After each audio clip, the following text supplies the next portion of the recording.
Very excited to do this for a number of reasons. First off, there's the fact that he's the #3 agent in the entire United States per Wall Street Journal and Real Trends. Been in the top 10 for, gosh, I don't know how long. I'm just going to make something up, 10-ish years.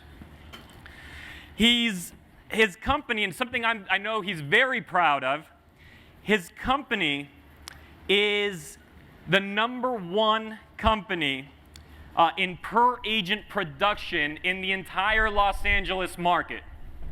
So that's huge. And by the way, just to give you a sense for what they do, while he's #3 in the entire United States, one of his business partners, Santiago, #6. All in one roof, under one roof. Also, just on a personal note, when I first got licensed, I had the opportunity, the privilege of being able to spend time with Mauricio in Beverly Hills at his office, and really he was my first mentor. So it's a very special privilege for me to get the time to spend with you here. And everybody, Mauricio Umansky, the agency, Beverly Hills. Thank you guys, thank you for having me here, Danny. Absolutely. You know, whenever somebody with the last name of Beer calls me up, I run. Especially when it's close to 5 o'clock. Right? And by the way, happy hour following. You see the beautiful view outside. We're all going to just spill in to that space in this patio. We're going to have a couple bars set up, and we're all looking forward to sharing a few drinks together. So let's start with some fun facts. Very quickly here. You moved to the United States from Mexico City at the age of 6. Coincidentally, I moved here at the age of 3 from Mexico City. And you were also— He's my cousin, by the way, everybody, just so you all know. I know he doesn't like to say that, but we are cousins. I think he's my uncle, but he likes to act younger. Maybe. Not 100% sure. So— Who's younger?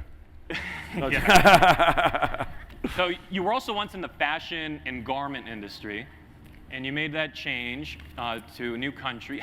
Those experiences, how do they still play into your business today? Well, I don't know if moving here plays into my business, but I am definitely a big Latino fan. I like to, try to help the Latino community and the Hispanic community really kind of rise. I think that there's not enough spokespeople for the Hispanic community out there. And, we need to help each other. We need to thrive. We need to, work together. Everybody else helps each other. So I'm a big, fan of that. The fashion industry helped me a lot, and I think your father is back there. I was just talking to him, and I used to work with him in the fashion industry as well. And I can tell you that one of the things that the fashion industry taught me is that my father put me to work, and he put me to sell piece goods. And what piece goods are is fabric, in essence, for all of you non-Jews in the room. And we're both Jewish Mexicans, by the way.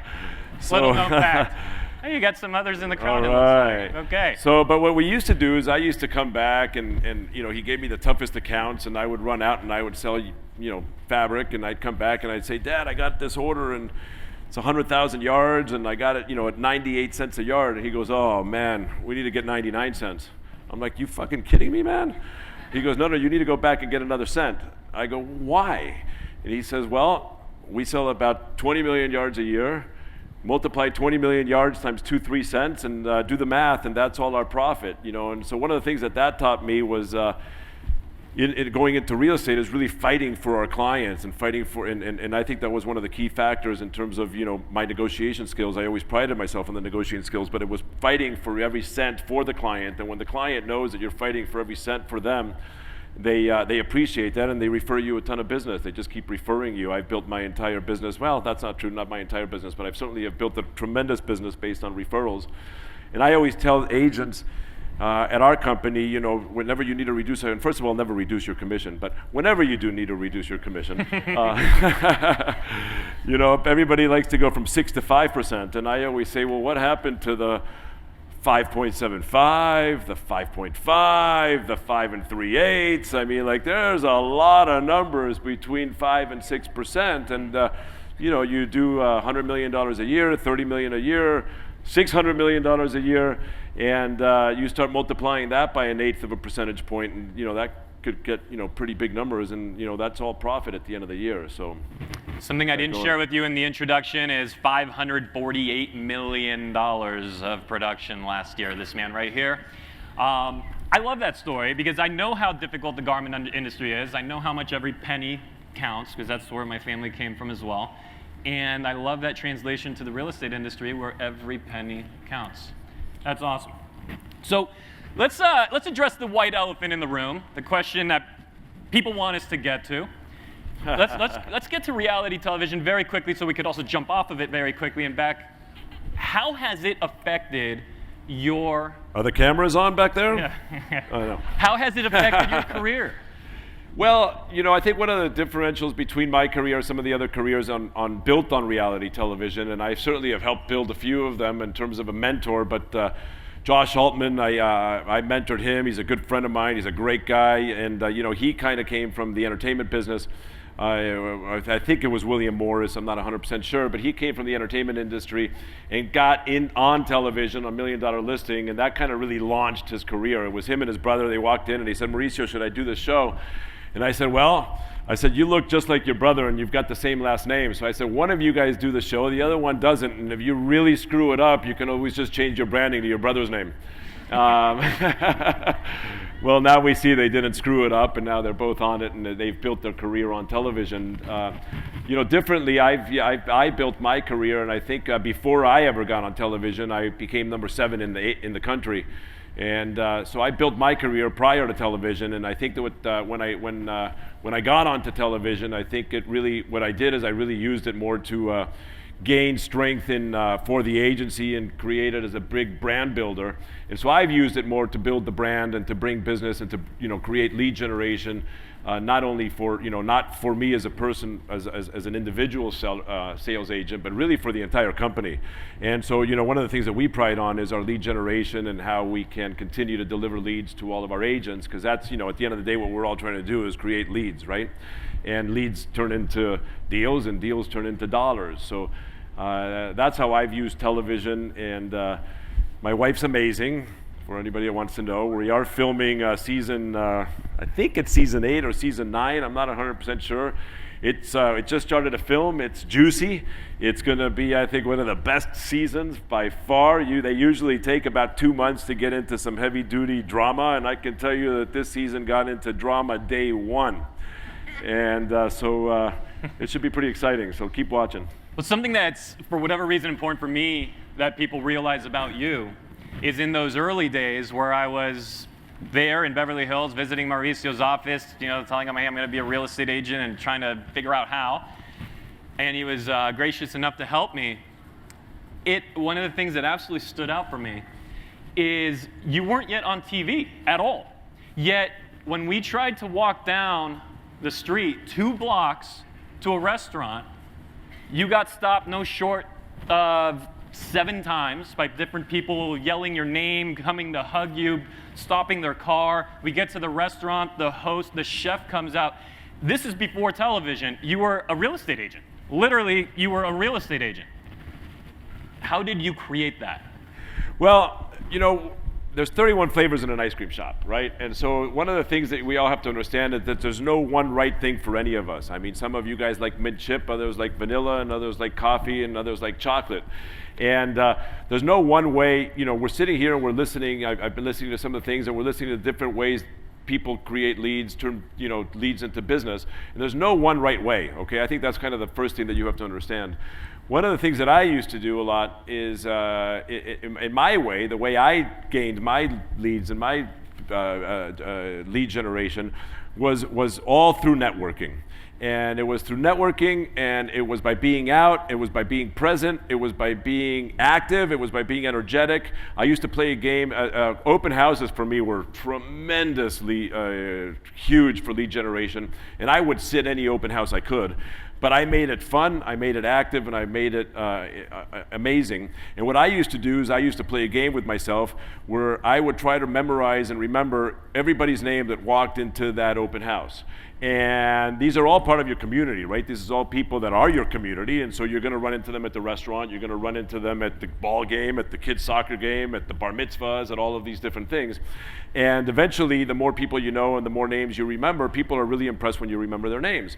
So I used to play a game, and I'd stand there and I'd be active. I'd hate to go to open houses and see somebody watching the Sunday football or reading a book or, hey, take a look, let me know if you have any questions. I mean, just don't hold it open. I mean, that's just the worst thing you can do. What a waste of a day. And so what I used to do is I used to play a game, and I used to sit in the front of at the front door, and I would meet everybody, and I would ask everybody their name, and I would get a quick little fact on them, and then I would just be super active with what was going on, and then on their departure, I would call them by name. And even if I was in the living room or in the dining room, and I saw them walking at the door, I would scream their name, and I would say, "Hey, John, great to meet you. Thanks for coming by. I'll see you next time." And they'd turn around and they'd be like, "Oh my God, you remember my name." And so that key of just that one small connection over and over and over again, sometimes you just need to go back to basics, right? But that small connection of over and over and over and over again, people are very impressed by that. And then when you're walking down the street in Beverly Hills or wherever it is that you're walking down the street, you start recognizing people, they start recognizing you, they find you to be a very approachable and friendly person, and reality is that as a salesperson, we need to be approachable and friendly, right? Strong, right? We need to tell the truth. I heard somebody speaking earlier in terms of delivering the truth and delivering bad news. I think it was you, actually. I think that's critical. And so, yeah, that's why everybody recognized me before television. Your client list is, one you can't pretty impressive. One you can't even really make up.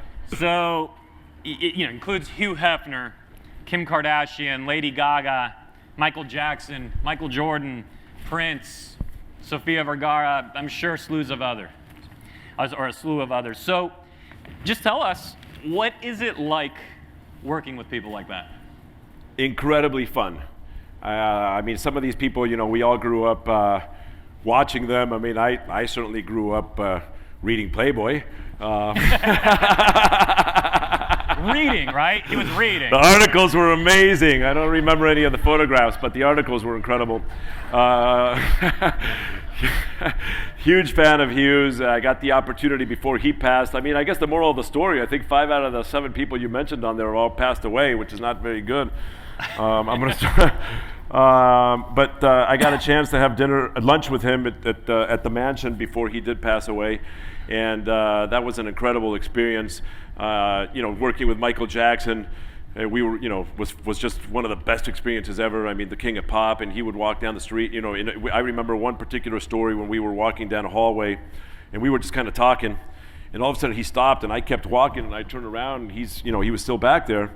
And he noticed that in that particular hallway, in that space, there was an amazing acoustical thing, and he literally started singing a cappella right there. And I literally nearly fainted. It was the most beautiful thing I've ever seen. Prince, absolutely phenomenal man. This is a man, and these are all really amazing, crazy people, but Prince, absolutely amazing man. He was very much into energy, and it was always very frustrating to take people to him to see houses, because I would call up the listing agent or the client, in many cases our own listings, and I would let them know that I'm going to bring Prince, and everybody's a Prince fan, right? So the wife would be ready, she'd get ready, she'd put on a nice dress, she'd put and be there, and like flowers everywhere, and I'm like, listen, this guy is, he's an energy guy, like he may not come in and see your house. And I can't tell you how many fights, I would end up with my clients, because they would set up the house, they would do everything, they would create it, and he'd walk in the front door. Sometimes he wouldn't even walk in the front door. He goes, he'd walk up to it, and he goes, I cannot walk in there. That energy is just absolutely horrendous. Other times he would walk in and be like, this is amazing energy. He wouldn't need to see the house, and he was always a renter, and he would be like, I'll take it. I'm like, you haven't even seen your master bedroom. He goes, I don't need to see the master bedroom. It's the energy about it, Lady Gaga, one of the best stories in terms of my career was my wife did a music video with her that took place at the Hearst Castle, and they had to empty that pool, which was not a very political politically incorrect, particularly when we were experiencing the draft, because that pool is big. And it was an amazing thing. And we went to Las Vegas, and she was doing a concert. My wife reached out and said, hey, we'd like to come to the concert. And Lady Gaga invited us. And then at the end of the concert, she had our people take us backstage. We went backstage. We're backstage, and she says, hey, Mauricio, you know, I'm a huge real estate fan. I love watching you. She was a big fan of the Housewives. And she knew already what I did, and she knew everything. And she said, you know, I never really bought anything, and I need to buy something, you know? And I go, well, what do you want to buy? Like, what do you need? And she goes, well, I want to be near the ocean. I want to have privacy. It needs to be paparazzi proof. You know, I want to have dogs and roosters and pigs and animals and all kinds of different things. And and I'm sitting there just listening to her, and I never asked her what, her budget was. And I said, well, I only know of one house for you. Pulled it up on my phone. It was one of our own listings. I pulled it up on my phone. I showed it to her. She started flipping through the pictures, and she goes, I'm going to be in LA tomorrow. Can I see it? And I go, well, I'm going to be I'm on my way to Italy, but I'll arrange to have it shown to you, and what have you. Well, literally, This might be it. We're done. This might be it.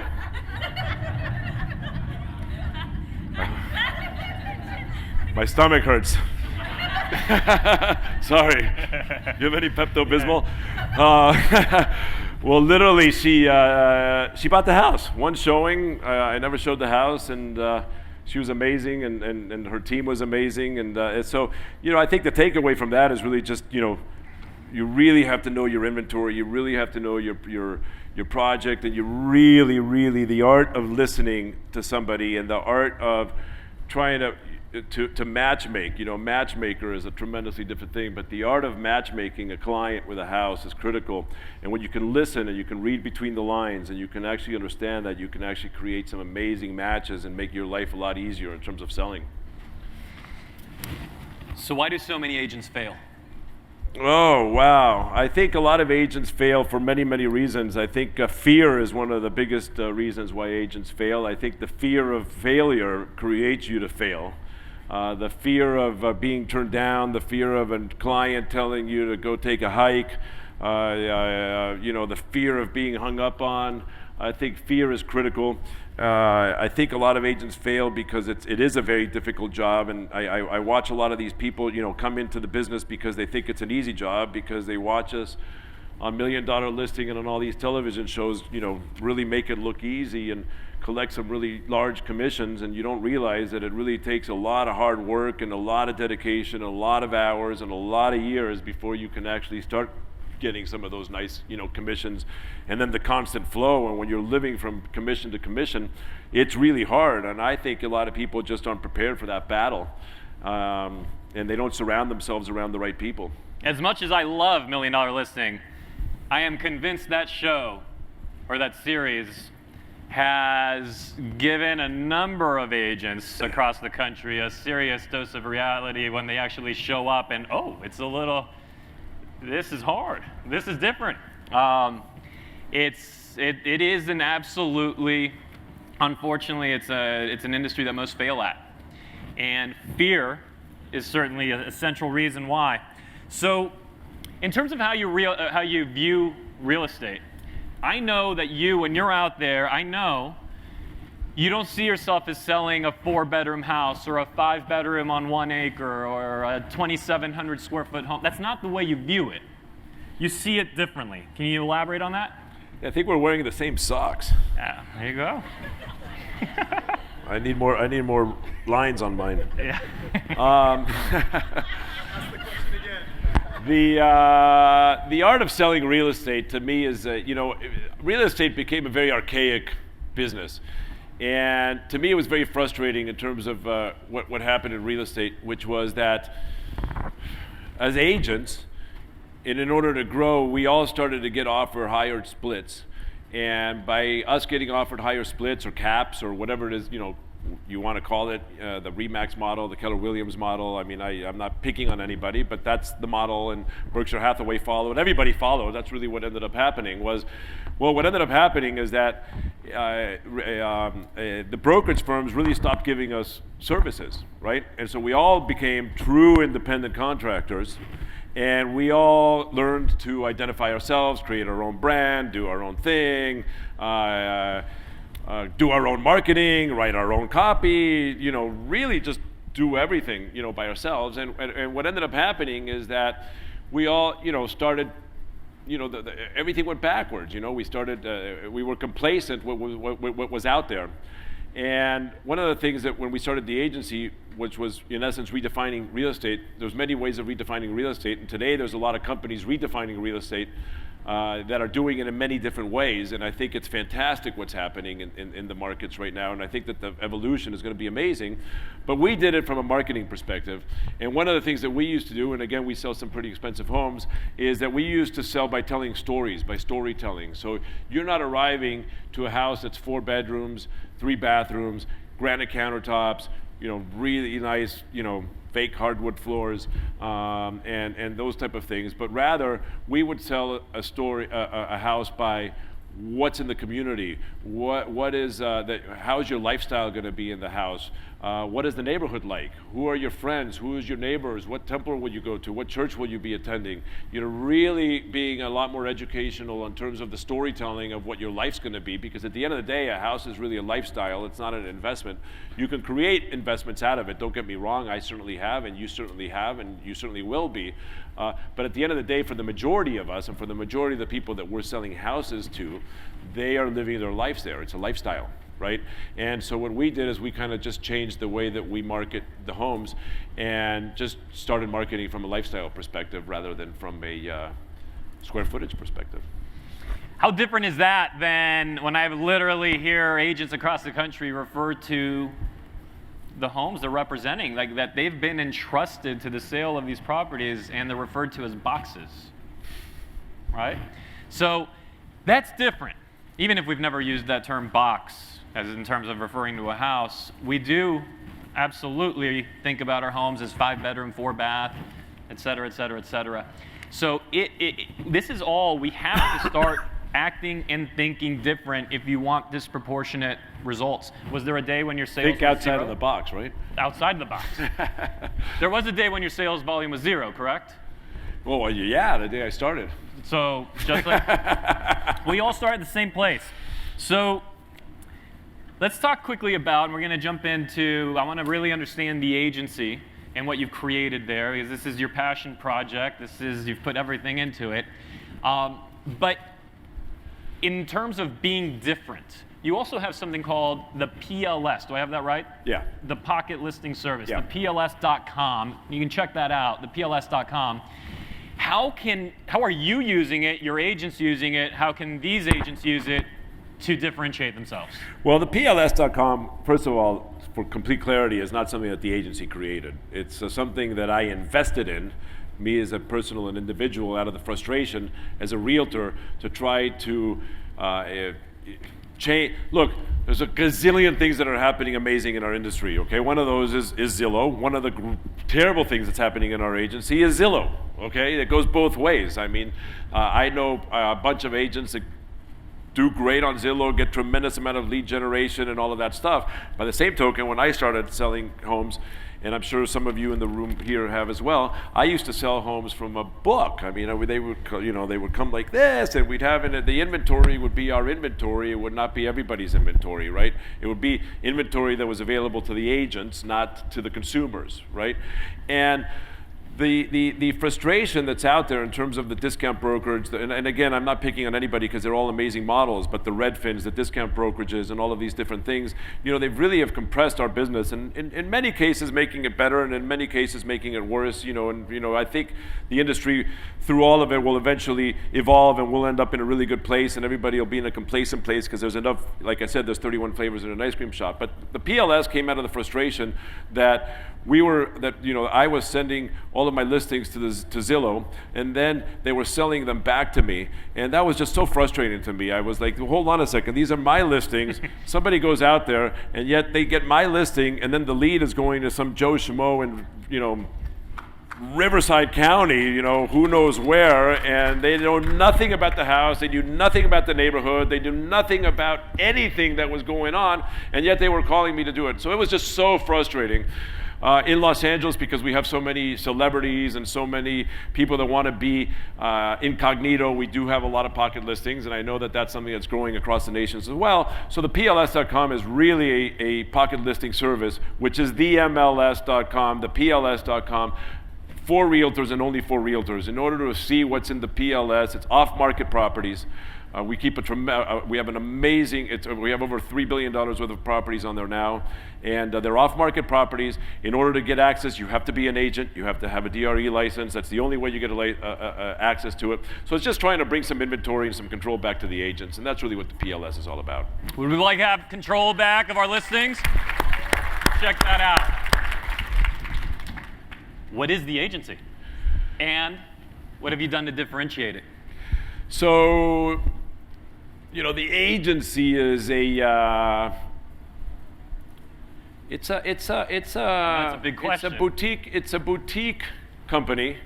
We will always be a boutique company, but really what the agency is, and you guys have all been talking about culture, and you've been talking about a whole bunch of things, the agency is a family. And it's a family of collaboration. It's a family that shares. It's a family that shares not only information, listings, clients, but we share in our sorrows, we share in our happiness, we share in our success. It's a group of people that have all gotten together and said, you know what, I really don't like the atmosphere and what's happening in my company, and I want to work at a company that is a large, that is a boutique firm, family-run, nimble, but has tremendous amount of global reach. The agency has a larger reach than I think any other company, period. I think I'm not 100% sure, but and again, I'm not picking on any companies, guys, but the Instagram followers that the agency has, and whether it's because of housewives or $1 million listing, I don't know, but it's certainly higher than Christie's and Sotheby's and Coldwell Banker and Keller Williams and Compass and all of those. Yet we're a very small company. We only have, I think, 538 agents today. We're in 25 offices. All of our company, one of the things that we do is that in order to maintain culture, the real question goes back to culture, right? Which is, what is culture? And culture, in essence, is you have a personality, you have a personality, you have a personality, we all have personality traits, right? Culture to me is the definition of the personality of the company. That's what culture is, right? And so we all get together, we define our culture, we define our personality. The personality of the agency is collaboration, ethics, integrity, fun, no assholes, right? And rule number 1 at the agency is no assholes. Rule number 2 at the agency is we like to have fun. You come to my office, I've got a big sign behind my thing that says no assholes. That really is one of your core values. That is 100% one of our core values, and it defines a lot. And by the way, if you're wondering if you're an asshole, you're an asshole. But and so that's the person. That is the personality of the company, right? And that is the culture. And you either fit in it or you don't fit in it. And then it's a group of agents that understand business. The group of the agents at the agency are not fighting us for their last cent. They're not asking for higher splits or better splits for themselves or marketing dollars. We have not bought any agents. We will not buy any agents. That is not the culture. The people at the agency want to be at the agency. And the reason they want to be at the agency is because of the amount of services that we provide to them. And these are all business people that understand that by sharing and by putting in 20% of their commissions, that we can actually build an amazing company that services them. Our creative company has 35 people working in it, okay? How many people are in your guys' creative company, your marketing company? I mean, I can't imagine it's more than 1 or 2, okay? We have 35 people working in our creative company. We build movies, videos, social media, digital marketing, digital campaigns. I mean, it just goes on and on and on, and the agents love this, okay?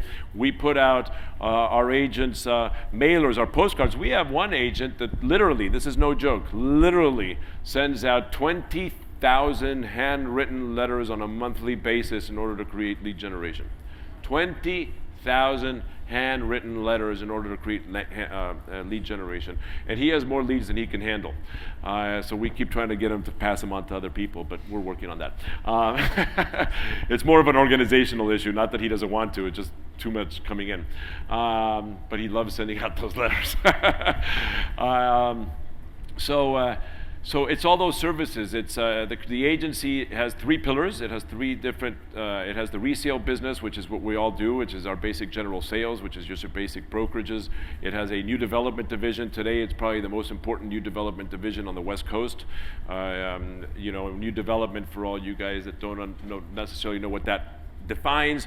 It's basically selling a building, a new construction, whether it's a planned urban development, a PUD, or whether it's a vertical building of condominiums, 223 residences in one building, 500 homes, vertical, horizontal, whatever it is. You bring in your sales office, and what that requires is another amazing team. That requires research, that requires design, it requires a whole bunch of other amazing set of services that are critical. All of those services from the new development division, from the creative division, all help pay to give the services to the agents that we need in order for us to be better, in order for us to service our clients better. If we service our clients better, we get more referrals. Again, my business has been built on referrals, and I constantly teach referrals. So how do you get referrals? You get them by being amazing. You get them by being incredible, by being extraordinary, by doing extraordinary things with great ethics and with great integrity. Right? I mean, how many of you guys had a client where you do something extraordinary, you deliver amazing results, you do it with integrity, you do it with great ethics, and then they tell you to go take a hike? I mean, that doesn't happen very often. They generally call their best friend and say, you got to use my real estate agent. Like, this was an amazing experience, right? So that's what the agency does, and that's, how we've built this team. And everybody at the agency understands that we all need to pitch in order to pay for those things. I mean, I'm open about everything. I'm open about our margins. I'm open about how much money we make. I'm open about how much money we respend and we reinvest.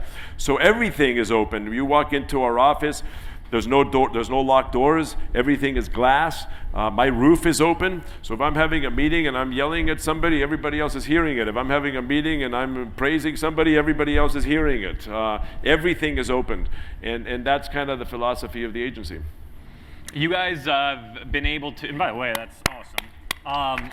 You guys have made quite an impact on the LA market. And I don't have the number with me, but it's a significant amount of market share you have now. LA, we have approximately, this is an incredible stat. We actually have an approximately 300 agents in LA, plus or minus, and we have 21% of the market share in Los Angeles. Coldwell Banker, actually it was pretty funny because the way I found that out is we were really courting a real estate agent at a Coldwell Banker that I just really wanted to be at the agency. She was us. She was an agency person, all the ethics, all the integrity, everything. And she was very, one of those people that's like, I'm really good and I just don't move, and they've been good to me and they leave me alone, and all good stuff, right? Well, she walked into a meeting, and that they all have, and about their with their top agents, and the rah-rah meeting was, hey, we're still number one, here we are, and we have 22% of the market share, and and the agency has 21% of the market share. And she's like, holy shit, they've got 300 agents, we have 5,000 agents. Like, we're not really number one. I mean, like, so. And she literally walked out of that phone. She goes, I just left the Coldwell Banker meeting, and I'm ready to come to you. So it is an incredible stat, and the way you do that is it's building the culture, and it's really by hiring amazing people. So we are not about numbers. We are not, one of the things that we tell all of our agents is that we limit the amount of agents that we're going to have in any particular market. So Los Angeles, Beverly Hills is limited to 75, Brentwood to 50, Pacific Palisades to 40. Depending on the size of the market, we limit the amount of people. And so what we do is all 75 agents produce, right? And if you're not producing, you're going to get replaced, right? We give you plenty of time, particularly if you're a rookie and newcomer, because you need a little bit of everything in order to achieve success. But eventually, if you're not doing anything, you're not showing up, you're going to get replaced. The beautiful thing about that is that maintains the culture, because when you have too many agents in a company and you're all fighting for the same thing, for the same listings, for the same everything, eventually you're going to be called to a listing appointment or a listing presentation, and you're going to be competing against somebody else in your company. As soon as that starts happening and you're not prepared to collaborate, you start talking, and one person talks bad about the other person at the same company, the culture's over. The door starts getting locked, the collaboration starts not happening, everything starts becoming me, and that culture is over. Different culture, still amazing, but different culture, right? And so what we've done is we just, we limit that, we limit the amount of people that get to carry the agency flag, that red flag. And so therefore, I always say you're never going to have 100% market share in any market you go to. You're always going to need choices. You're always going to need 31 flavors, okay?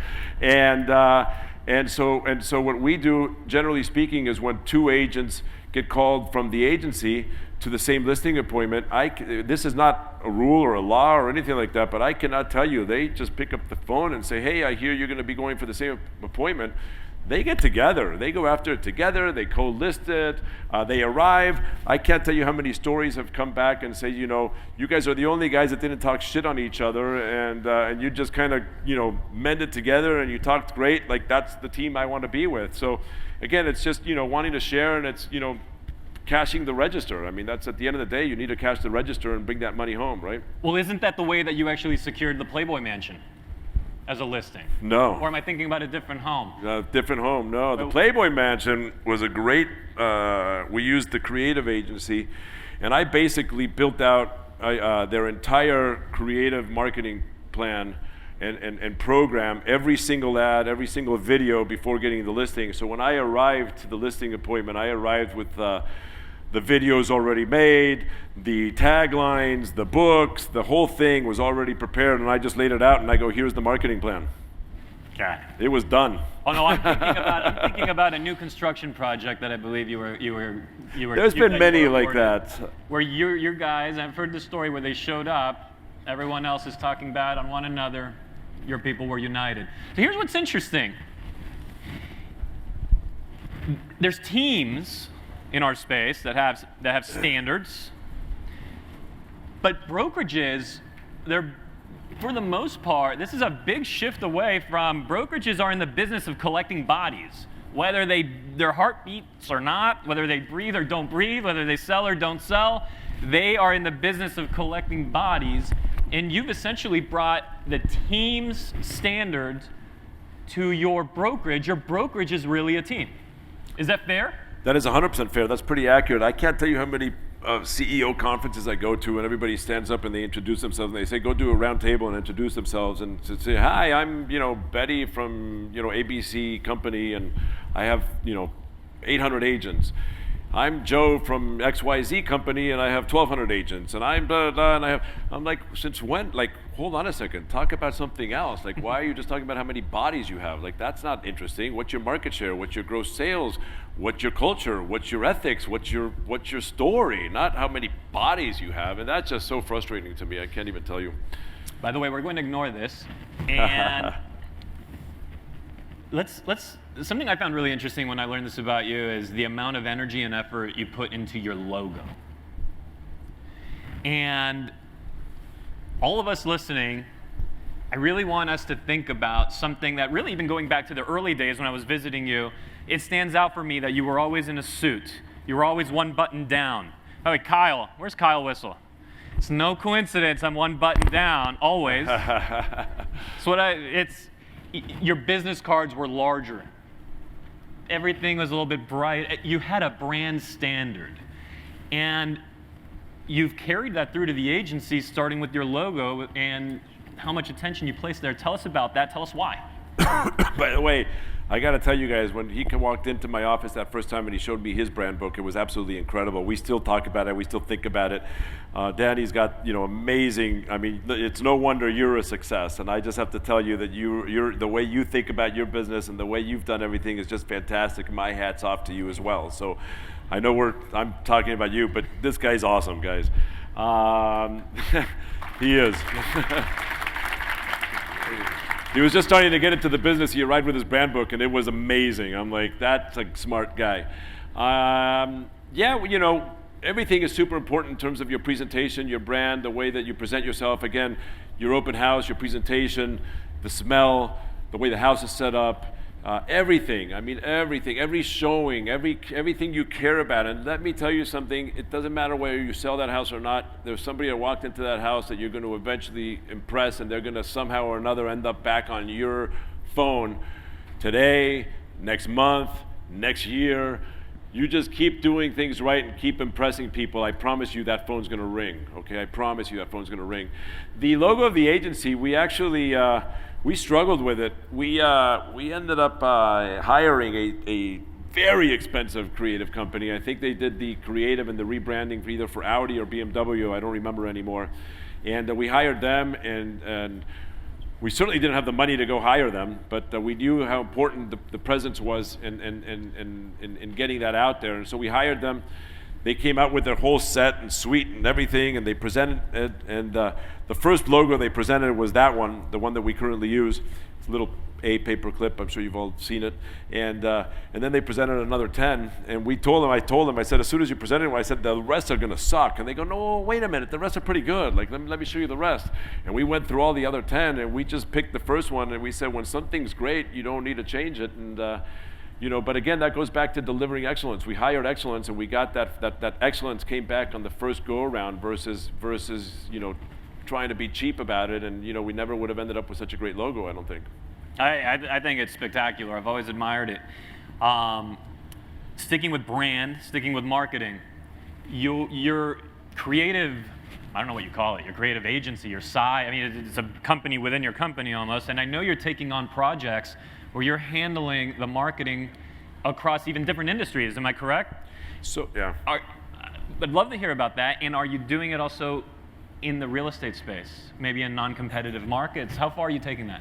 The creative business. The creative business. So the agency, it's called The Agency Creates. Okay. That's the name of the company. And it is a separate brand because what we do is not only do we deliver creative services to all of our agents, but we deliver creative services to a bunch of other companies. So we've actually become one of the most important creative agencies in the real estate world right now. Our clients are Six Senses, One and Only, Aman, Ritz-Carlton, a whole bunch of developments, golf courses. I mean, I can go on and on and on about that. I think we have somewhere like 25, different clients that we do creative for. We do not do creative for competitive brokerage firms. We do not do creative for other real estate agents, but we mainly specialize in creative for branding residences, and we do A to Z. It's a full vertical operation. We do the website. We add our technology to the website. We actually built our own CRM. I'm a huge fan of CRMs, and CRMs are only as good as you use them. If you don't use them properly, then they're not that great. But if you use them properly, they're actually fantastic. Our CRM has actually become an ERP, enterprise resource platform, which really handles the entire business. The CRM is really your customer relationship management program, which really just allows you to handle leads and all of that stuff. And so what we've done is we add our technology behind it. Our technology lets you know when somebody's looking at your website, who's looking at it, what their if you have them in your contact, how long they spent, how long they didn't spend in your time. If you don't have them in your contact, we can circulate the IP address so that we can then do specific target marketing right to that IP address. So they went on our website. Now we know that they're an active person. So now they open up their Facebook, and we're bombarding them with agency ads, particularly if we're in that, that region, that market. And so we do that for our brand, for our clients. We do that for the One and Only. We do that for Six Senses. And do you roll that out? Because you're in, I believe, Park City. You're in Mexico. You're in the Caribbean. You're in, I believe, in Phoenix, Scottsdale market, and several other places. Do all of your locations receive what you just discussed? Yeah, so basically what we do is all of our locations have a marketing coordinator. The marketing coordinator has a marketing, I forget what their name is, and they're going to kill me for not forgetting their title. I'm the worst at titles. Every time I introduce my team, I always forget that I've messed up every title on the planet. But they have somebody that works at the agency creative, which is their account manager, if you will, and then that account manager puts everything into the production, into the assembly line. So that way you're not dealing with the designers and the graphic designers, or who's doing the what or who's not doing what. You've got one point of contact at your local office. That person has one point of contact at headquarters, and that's the way. And we actually, our ERP actually tasks it all, and you can actually track where it is in any particular point, the smallest project, whether it's a postcard or whether it's a huge project and you're building an entire website, an entire branding, you can track the entire thing A to Z. Well, we can't help but see that we haven't seen the agency in San Diego, and I'm sure there's agents in the audience that would love to. We're working on it. You know, when happen, Napoleon Bonaparte used to say, anybody know who Napoleon Bonaparte is, or you guys all think it's Napoleon Dynamite? Napoleon Bonaparte used to say when he would prepare for battle, and keep in mind that it was not easy to prepare for battle back then, but he used to say when he would prepare for battle, dress me slow because I'm in a hurry. Right? Do things right the first time, get it done properly, and we'll get to the end line faster without mistakes and quicker rather than rushing and making a whole bunch of mistakes, right? I use that in all my life. You know, I'm late for a listing appointment. I know I'm going to be late. I know the guy's always on time. You know, Blake Griffin, you're always on time. I'm always late for you. I'm sorry. But you rush, you're speeding, you're in your red Porsche, you're flying, you get stopped, and now you miss the entire appointment, right? Get there. Just get there. Do it right the first time. So looking at what's happening in the brokerage industry, there's a lot of change. And one of the models that has really become prevalent is what I refer to as the pay a little, get a little model. That low fee model. It's prevalent across everything.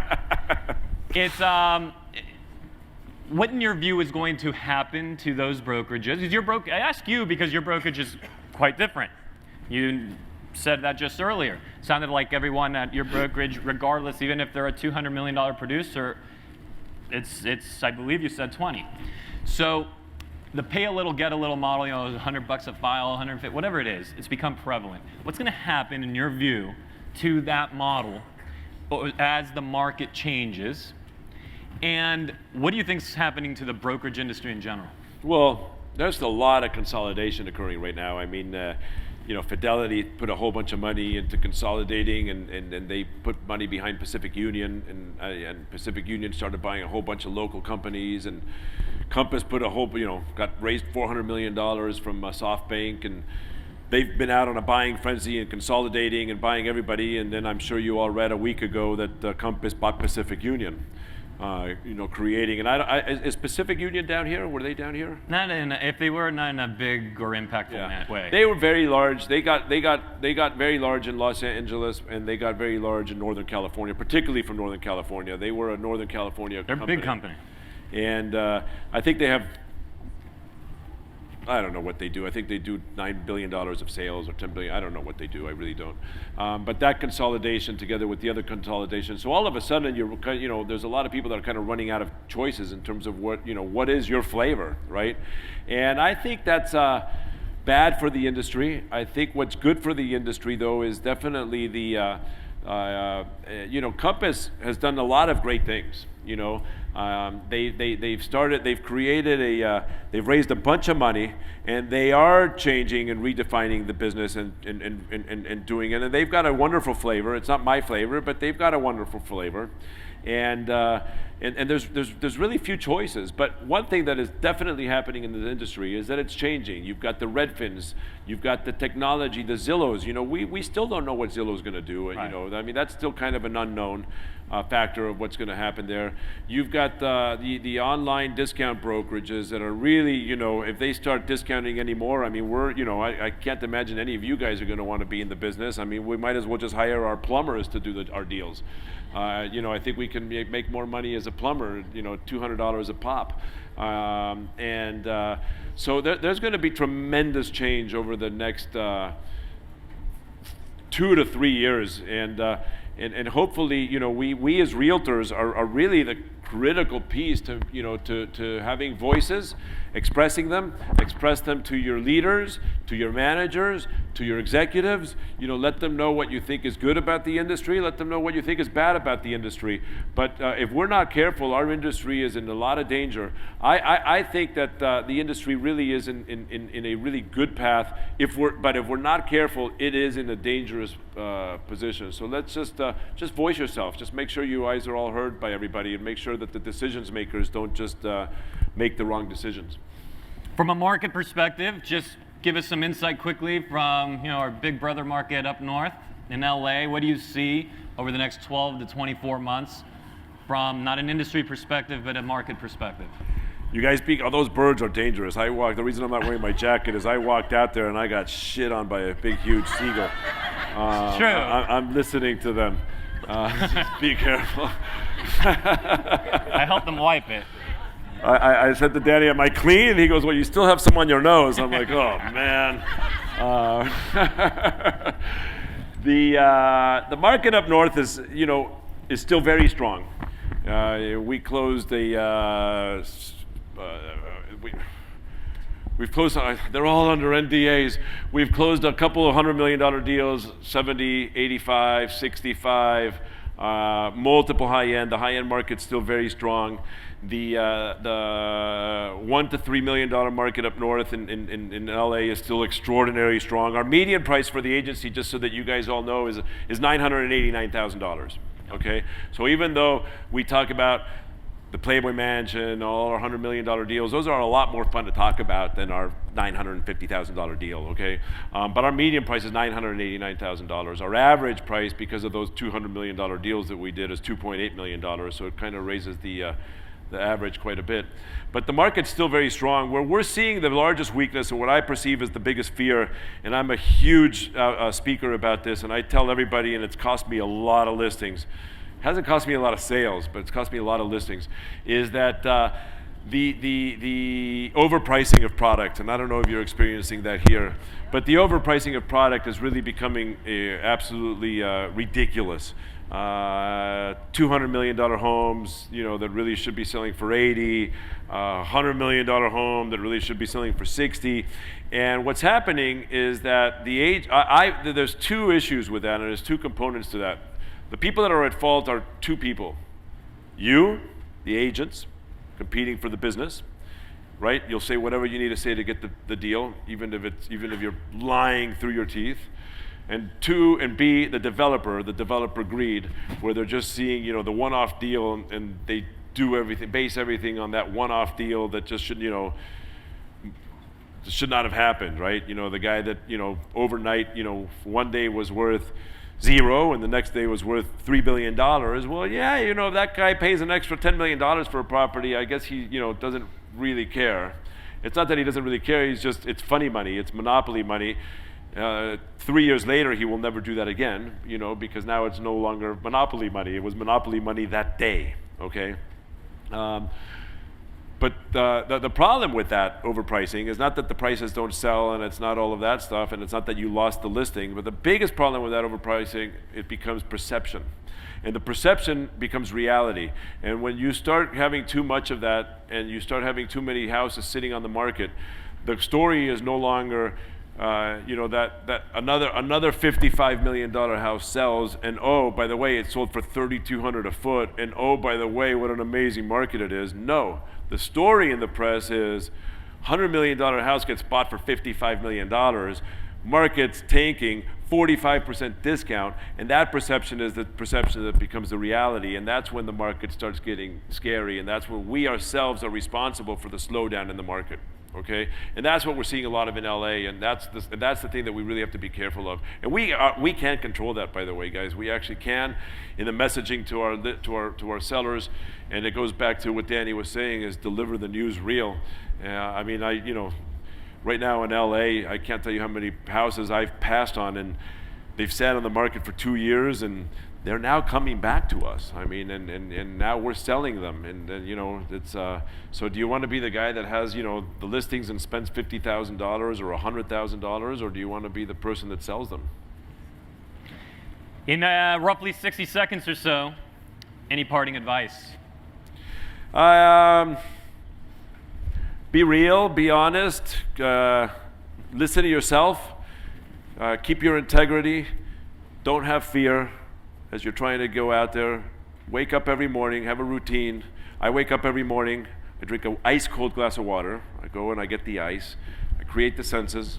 Wake up and as soon as I do that, I spend 30 seconds of meditation time, and I map out what I want to accomplish that day. Okay, and then I forget about it. I go do my workout. I do that whole thing, and then I try to accomplish all of those things that I wanted to accomplish that day. And sometimes it's very specific, and sometimes it's more broad, but you need to have a plan and a map for every day that you wake up. And just go out there and do it and have a ton of fun doing what you do, because we're in an amazing industry and amazing professionalisms, and keep having fun. Thank you. Hang out here for a moment. Mauricio Umansky, is that awesome? Thank you, guys.